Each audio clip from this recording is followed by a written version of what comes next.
I want to tell you about the night the most dangerous man in Westeros got taken apart, and I want you to notice that nobody drew a sword to do it. Damon Targaryen walks into an empty castle with an entire army behind him and a crown basically already drawn on his head, and the quiet woman hands him a cup of tea. Here, drink this. That's it. That's the weapon. A cup of tea, a creepy old tree, and a couple of nights of bad dreams. And by the end of it, the rogue prince, the blade behind the throne, the guy who spent 50 years dead certain the world owed him a crown, is a different man. A smaller one, a truer one, and honestly, a doomed one. So, that's what I want to walk you through today. How Daemon got unmade. Not on a battlefield, in his own head. And to get there, we need three things: the man, the castle, and the witch. So first, who is Daemon really? Forget the leather and the smirk for a second. Underneath all of it, Daemon is running on one story. One. He's told it to himself so many times it doesn't even feel like a story anymore. It feels like a fact. And the story is, the realm is mine by right, and anyone standing between me and that is just in the way. Younger brother of a gentle, sickly king. For years, the closest thing Viserys has to an heir. A warrior stuck in a room full of guys who count coins. And then his brother passes him over, first for a baby, then for a daughter. Files it under robbery. In his head, the crown that should have been his keeps getting handed to someone softer, someone weaker, someone who didn't bleed for it the way he did, at the stepstones on the back of Caraxes. And here's the thing I really want you to sit with, because it's the engine of the whole man. Daemon doesn't want the throne the way a politician wants the throne. He wants it the way a kid wants to be picked. That's it. Under the swagger and the cruelty and the charm, he's a second son who was never the favorite, and somewhere very young he decided, fine. And I dare the world to say something. Want proof? Watch what he does after this. Who was a coward who knew I was the stronger son, that I was the leader of men, and he was afraid to be seen in my shadow. Finally wins. Big, real victory. And he crowns himself king of the narrow sea. And then Viserys shows up, and Daemon takes the crown. Humility. It's not humility. It's the tell. Daemon never cared about ruling a pile of wet rocks. He wanted Viserys to look at him and say, out loud, "You're worthy." The crown was never the prize. Being chosen was the prize. And he never got it. Not then. Not ever. So he spends the next 20 years walking around like the whole realm owes him an apology and a throne. People who support her will not be led by her. They look to a man for strength. And one more piece. When the war for Rhaenyra finally kicks off. Am I not on my way even now to Harrenhal to raise an army in your name, Rhaenyra? What does Daemon do? Same thing he always does. Moves first, moves hard, and quietly assumes, he'd never say it out loud, that this war is, underneath everything, about him. Her crown is really their crown. He's the sword, he's the brain, he's the real power, and she's just the banner he fights under. He's gonna win her war and, in the winning, finally become the thing he was always denied. Now watch it fall apart. So Rhaenyra sends him to take Harrenhal, biggest castle in the Seven Kingdoms, and he just takes it. Barely a fight. I'm claiming Harrenhal. Apparently so. On paper, total win. I, Sir Simon Strong, Castellan of Harrenhal, pledge fealty to Rhaenyra of House Targaryen, first of her name. Daemon's now sitting on the biggest fortress in the Riverlands, and he can raise a whole army of Riverlords for the Blacks. But here's what I want you to understand. Harrenhal is not a prize. Harrenhal is a wound that never healed. Quick history, because it matters. Harrenhal's been cursed since its first stone was laid. Hundreds of years back, a guy called Harren the Black builds this thing as the biggest castle ever raised in Westeros. And to build it, he chops down a sacred grove of weirwoods, those white heart trees the old gods supposedly live in. Black hadn't felled the grove of weirwood trees that grew on these lands. Full of the spirits of the dead. He finishes his giant, unburnable monument, and the same day, Aegon the Conqueror shows up on a dragon the size of a small town and burns Harren and his sons alive inside their own towers. And ever since, the place is cursed. Genuinely. Every single house that's held it has come to ruin. The stones half melted, black way too big, way too empty. a castle built for thousands, sitting there in total silence. And this is the part I love, from a writing standpoint. The show could have sent Daemon to a war. It didn't. It sent him to a haunted house, on purpose. The very bed you sleep in was made from such a heart tree. And then it handed him a guide. So almost everybody's fled Harrenhal. Even the maester bolted in the middle of the night. But one person stays, calm, totally unbothered, walking around these ruined halls like she owns the place. And her name is Alys Rivers. And right away, the name's telling you something. Rivers, that's the surname they slap on bastards born in the Riverlands. I'm called Alice Strong? Rivers. So Alys is a bastard. By reputation, a bastard of House Strong, the family that actually held Harrenhal. Which means she belongs to this cursed place in a way Daemon, the conqueror with his army, never will. Sleep can be thin in this place. The maester's gone, so she's quietly taken over his job. She heals the sick, she keeps the castle ticking over, What would you know of my sleep? and she brews the teas. And I want to be clear, in this story, it is never just tea. The show keeps her deliberately murky. Is she a healer? A witch? A ghost in a body? When Daemon calls her a strange kind of woman, You are a strange kind of woman. she won't even grant him that. I'm no woman at all. I'm a barn owl. Cursed to live in human form. She's older than she looks, and she likes that he can't figure her out. And if you go to the book, there she's flat out reputed to be a sorceress. A woman who reads the future in fire and trees and blood, and whose age nobody can pin down. But here's the bit that actually matters for Daemon. Alys is the first person in this whole series who looks at him and is just not impressed, not scared of his dragon, not charmed, not interested in his crown. Surely you haven't mistaken me for an upright man. She looks at the most dangerous man in Westeros the way you'd look at a kid who's about to find out something the hard way. You'll need your sleep if you're to win this place to your side. Patient. A little sorry for him. And she starts giving him the tea. And the tea is where it starts coming apart. Daemon can't sleep in this place. And when he finally does, the castle starts showing him things. And at first, you genuinely can't tell what's a dream, what's a memory, It's a pity, don't you think, that you never knew your mother? and what's something older and weirder reaching up through the floor. So what does he see? He sees his mother, who died when he was a boy. That's the wound at the very bottom of him, right? The first time the world took someone he loved and didn't even ask. He sees his dead brother Viserys, the man who loved him and denied him in the same breath. He sees a young Rhaenyra, sewing, cold, strange, talking to him like he's a stranger. He sees Lyanna, the wife he failed. That atrocity his own order helped set in motion. Now notice what all of these have in common. Notice it. None of them are glory. Not one of them is Daemon winning, Daemon crowned, Daemon proven right. It's a parade of everyone he loved and failed, every debt he never paid. The actual cost of the life he kept telling himself was destiny. Harrenhal is not showing Daemon his future. Harrenhal is handing him the bill, and look how precisely each one is aimed. Because the castle is not being random here. The mother, that's the original wound, proof number one that the world takes what you love. Viserys, that's the brother whose approval he chased his entire life and never quite caught. Laena's question, that's the show going. Hey, while you were off being a legend, you were a disaster at the one job that needed tenderness instead of a sword. And the dead child, that one's the worst. Because that one isn't grief, that's guilt. An innocent's dead because the rogue prince wanted to send a message. A son for a son, he said. And the castle just won't let him look away from any of it.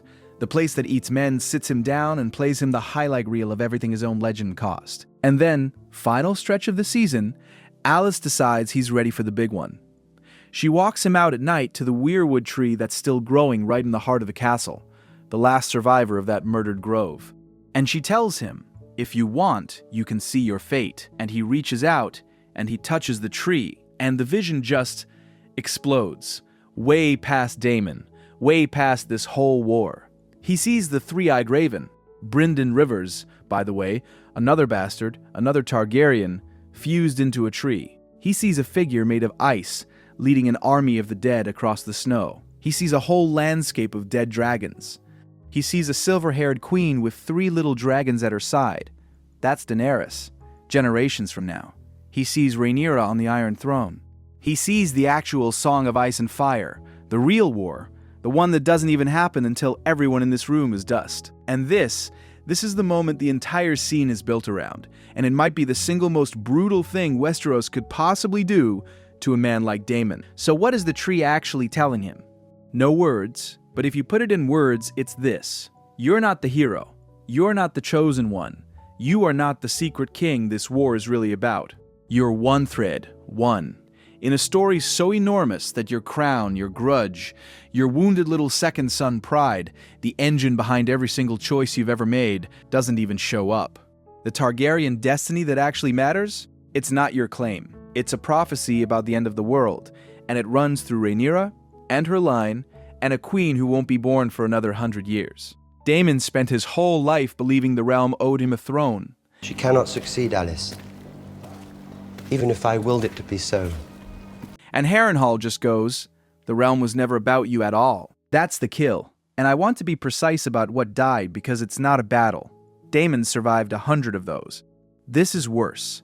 What dies here is the fantasy that made Daemon Daemon. The belief that he's special, central, owed. Alys and the tree don't take his army, they don't take his dragon. They take the story he's been telling himself in the dark his whole life. And for a guy whose entire personality There are older things. is armor welded over one childhood wound, losing the story is basically losing himself. And that's why he's so quiet in the back half of the season, so shaken. Damon Targaryen asking for help? Counsel. So not Daemon. People watch it and go, ugh, Daemon does nothing at Harrenhal. No, he does the hardest thing he's ever done. I need help, Alys. He sits in a haunted castle and lets it kill the guy he used to be. And then, and this is the turn, he does the one thing the old Daemon was never capable of. He gives up the fantasy, and he picks Rhaenyra anyway. In the finale, Daemon kneels. And it's not defeat, it's not some broken man being forced into line.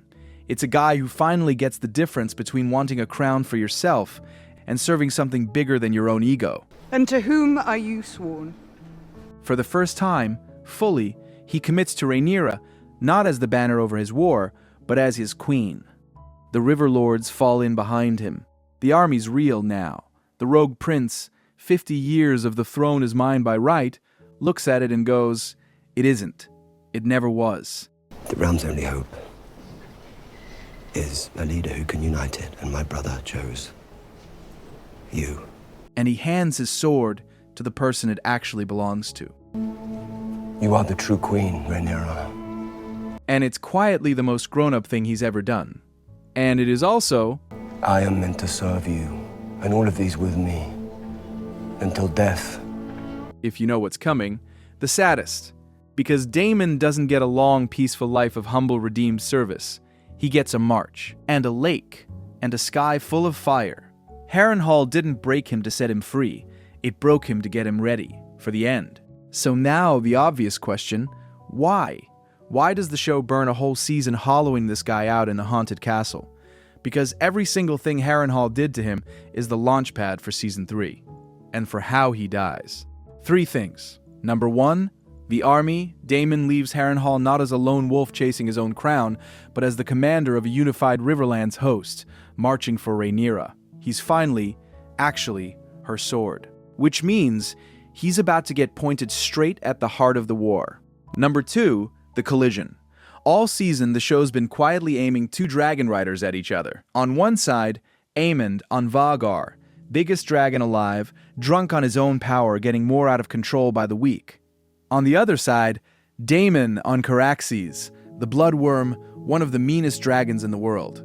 These 2 are on a crash course, and the place they crash already has a name in the books, and the war he's riding back into has totally changed shape too. I used to think I knew what it was to claim a dragon. By the end of the season, Rhaenyra is not playing the polite little game of claims anymore. She's lost a son, she's been pushed to the edge, and she's about to do the unthinkable. Open the dragons up to people with no noble blood, the dragon seeds, If you survive, you will be transformed. and turn a war between 2 royal families into something way bigger and way bloodier. So Daemon, the freshly humbled Sword of the Blacks, is walking back into a conflict that's spiraling past anybody's control, on every front, all at once. The guy who just learned he's not the center of the story is about to get handed one of its most violent jobs. And number 3, the prophecy. Because the show has already straight up told us how it ends. Season 2 finale, Helena, You burned him. the dreamer, the one who is never wrong, looks at her brother Aemond and tells him, flat out, that he dies at the God's Eye. Swallowed up in the God's Eye, and you are never seen again. And if you go to Fire and Blood, that's the climax of the entire dance. Daemon and Aemond meet in the sky over that lake, Vagar against Caraxes. And Daemon makes the leap of his life and drives his Valyrian steel sword, Dark Sister, straight down through Aemon's eye, as both dragons fall, locked together, into the black water. Caraxes drags himself to the shore to die, and Daemon's body? Never found. And here's why Harrenhal makes that ending actually land. And if you lose? Then I'll be dead, and none of this will be my problem. Instead of just being a cool dragon fight. The old Daemon, the one who thought he was the secret center of all this, that guy would have died still chasing a crown. The Daemon that Harrenhal built dies as something else entirely. A man who finally knows he isn't the song, he's just one verse in it, and who chooses to spend his life anyway, for someone other than himself. The dreams strip the fantasy. The God's Eye comes to collect the man. Oh, and Alys. Don't think she just disappears when Daemon rides off. Her story's barely getting started. Alys Rivers becomes one of the most important figures in the entire back half of this war. And here's the kicker. She gets bound to Aemond, the exact man Daemon is fated to kill. She's carrying secrets and prophecies that outlive almost everyone in this show. So the witch who showed Daemon his fate has a fate of her own waiting in Season 3, and it runs straight through the death she helped get him ready for. She is not a side character. She's the hinge the whole back half of this war swings on. Okay, let me zoom all the way out, because Daemon's Harrenhal arc is bigger than one prince. Here's what I think House of the Dragon is actually about, underneath everything. It's a show about people who mistake their own private wound for destiny. Watch. Aemond takes a lost eye and turns it into a holy mission. Alicent takes a stolen girlhood and turns it into this iron sense of duty. Aegon takes his father's contempt and turns it into a crown he can't even carry. And Daemon takes a dead mother and a denied inheritance and turns it into a 50-year conviction that the universe owes him a throne. Same program, every one of them. Take a personal hurt, dress it up as fate, and use it to justify absolutely anything. And what Harrenhal does, with a bastard witch and a murdered tree and a cup of tea, is force exactly one of these characters to finally see the program for what it is. To watch his own self-importance shrink down to nothing against the real size of the story. To grieve it, and then to keep going anyway, smaller and truer than he's ever been. Which is why Daemon's quietest season is secretly his most important one. The rogue prince spent his entire life trying to be the answer to one question. Who deserves the throne? And Harrenhal told him the question was never about you, and the tragedy, and honestly the strange grace of it, is that he finally believed it, right before he rode out to die, proving he meant it. So no, the dream didn't lie to Daemon. That's the thing. It told him the truth. It just happened to be the one truth he'd spent his whole life refusing to hear. So I'll throw it to you. Was Harrenhal Daemon's punishment, or his redemption? Did those visions break a tyrant down to nothing, or did they finally turn him into the man he could have been the whole time? I actually want to know, so get in the comments and tell me what you want Season 3 to do with Alys Rivers, because I've got theories, and I don't trust a single one of them. And if this is your kind of thing, the prophecies, the dragons, the psychology under every choice these people make on the road to that lake, subscribe, because that's the whole channel. And trust me, there is a lot more war to get through before we're done. I'll see you over the God's Eye. This is our purpose.